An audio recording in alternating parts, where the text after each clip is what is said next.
Hi, Courtney here, and I'm here today. I want to talk to you a little bit about the housing crisis that's going on. If you're not aware, homelessness has increased greatly over the past few years, and we're seeing a problem with expensive rent and mortgages. It's harder to get a mortgage.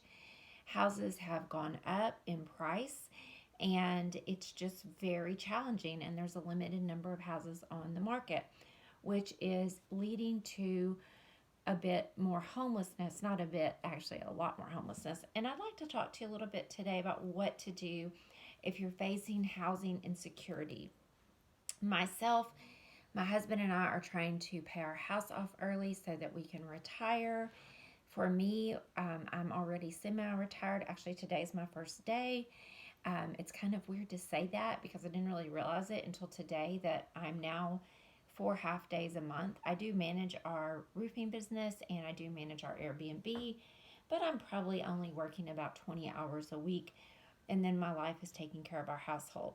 So, I wanted to talk to you because I have been in this situation for much of my life, and I have four grown kids, well, six with my bonus children, and I worry about them, and I wanted to give advice here that I would give to my kids. Number one is, as of today, you must get out of debt. When your debt to income ratios are high, you're not going to be able to buy a house as easily or even rent. It's going to limit how much money you have on housing. So, as much as you can today, figure out how to get out of debt. I have one daughter who is working an extra job. I have another daughter who has a house that's paid for. She has very low rent. I have a son that has an extra bedroom, and so we'll talk more about that. But you have to get out of debt in order to afford your housing. And let's talk about what that looks like after you get out of debt. And as you're getting out of debt, you need to have an emergency fund. You must have an emergency fund so that you're not constantly scrambling or getting into deeper debt. I won't go into too much about that. Those Dave Ramsey followers would say a month. I pretty much would say 3 months when you're first beginning. If you have 3 months of your basic needs, and I'm not including your wants here, you're going to be okay if something happens, like your car breaks down.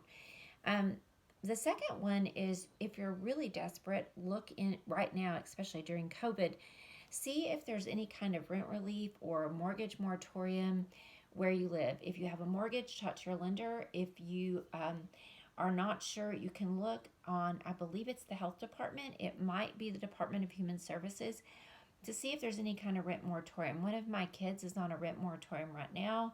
They're paying his rent every 3 months. He has to reapply, but so far he's in his second quarter of that, and it's going just fine. They're paying all of his rent. The next thing to do is, if you're in a housing situation where you are just broke, and this is, my youngest son is disabled, contact your local HUD, housing authority. A lot of people don't know this. While there is a housing shortage with HUD, meaning available apartments and houses that are HUD approved, what we did is, we know someone who had some rentals. A family friend had some rentals, and we asked them if they would be willing to accept HUD, and they were, because they know my son, they know me, they know we're going to take care of the place, and they are guaranteed a bit of rent every month. So his rent for a studio is $660 a month, and HUD pays, let's see, well, he pays $333 and HUD pays the difference. That's still 40% of his income. He's very low income, but it is extremely helpful for him to only have to pay $333 a month, and that does include his utilities. So we really have not been able to find a better deal than that. So checking out HUD, Housing and Urban Development. A lot of these things you might be like, well, that's going to take too long. Get on it today, because you don't know in 6 months down the line where you're going to be. So, where if you can get on the list today and you can make it 6 months down the line, you might need that help and you'll be ready. The next thing is, can you downsize? I've done this before. I helped my mom do this. My mom was in a situation where due to POA increases and due to some circumstances with relationships, she was in over her head, and we sold her condo for a profit, and she moved to a community not too far from here. It's about a 45-minute drive from my house, and it's not really a retirement community. It's sold as that, but it is a gated community, and believe it or not, the houses are actually cheaper there on one end of it, and it has a very low crime rate. So we were able to get her monthly housing expenses down from $900 a month to $497 a month. So consider that she did live on the lake in a really nice condo. With the profit she made from that and the down payment, we were able to buy her a 2-bedroom, 2-bath in a retirement or slash gated community. The next thing is and I want to go back on that. I heard this from a lady named Prepper Princess, and I looked into it, and she is so right on the money on this. If you are willing to look into a non-traditional type house, and what do I mean by that? A 2-bedroom, 1-bath, a 2-bedroom, 2-bath, or a 3-bedroom, 1-bath. Most people want at least 3 bedrooms and 2 baths. Those houses tend to run a little cheaper and be more available. And I have tested this theory. I looked it up, and where my mom lives right now, there is a 2-bedroom, 2-bath for $107,000. It looks to be in good physical shape, but it is outdated. It has some old cabinetry and countertops and wallpaper, but the house itself looks into good shape. So if you can either A, live with that, or B, be willing to do some painting, then you can get a lot more money, a lot more house for your money. Next is to move to a cheaper rent place. For instance, we'll use an example of my daughter and her boyfriend live in a 2-bedroom, 2-bath apartment. It's about $700 a month. If they were desperate, they could look to see if their apartment complex had a 2-bedroom, 1-bath. The next thing to do would be to consider getting a roommate if you have an extra bedroom. A lot of people don't like this idea, but I would say even if it's temporary, we have an Airbnb. I wouldn't want to live with a roommate, but if I was desperate, I might consider letting a family member live here for a while to get on their feet and to help me pay my bills. Maybe not a permanent situation, but a temporary solution. Or if you know someone who's going through a transition, the next thing to do would be to look at, if you can, do Airbnb or VRBO.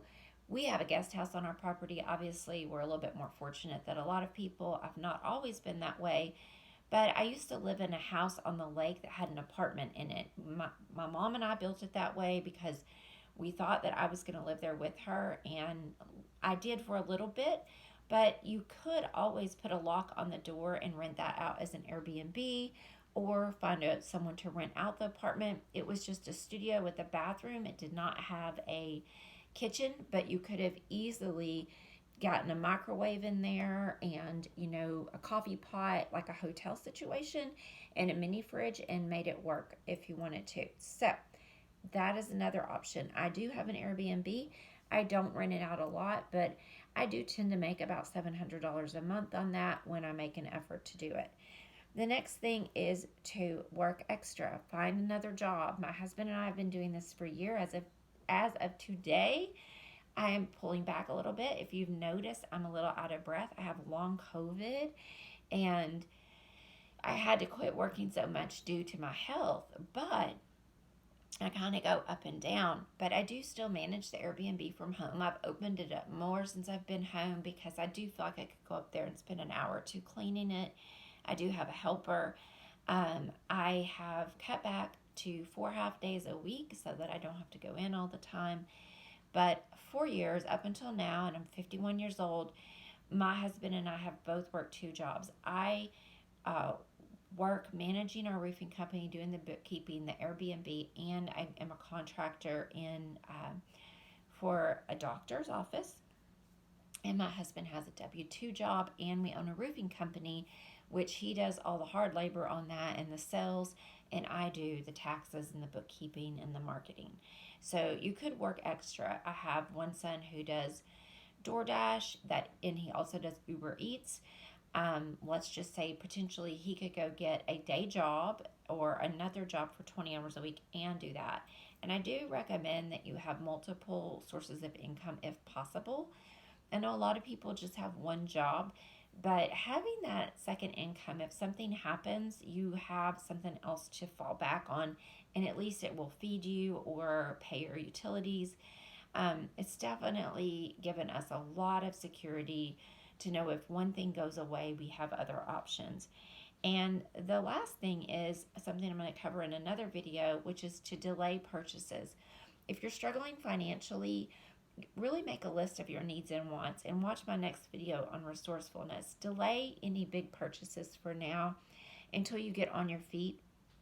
If it's not a need, then just cut it out entirely. It doesn't mean you have to go forever. It just means for the time being, and pay your housing and your bills and your food first. And if you owe debt, I would highly recommend. I don't love Dave Ramsey as a person, but I do have a complete respect for the system that he teaches on getting out of debt. It does work. I have used it myself. All right, everyone. I hope that this helps you with some of your housing. And hopefully the government's going to do something so that we can get out of this mess that we're in. But I won't go into my feelings about that because it's just a big old mess out there right now. Thank you so much. Have a wonderful day. Please like and subscribe. Bye-bye.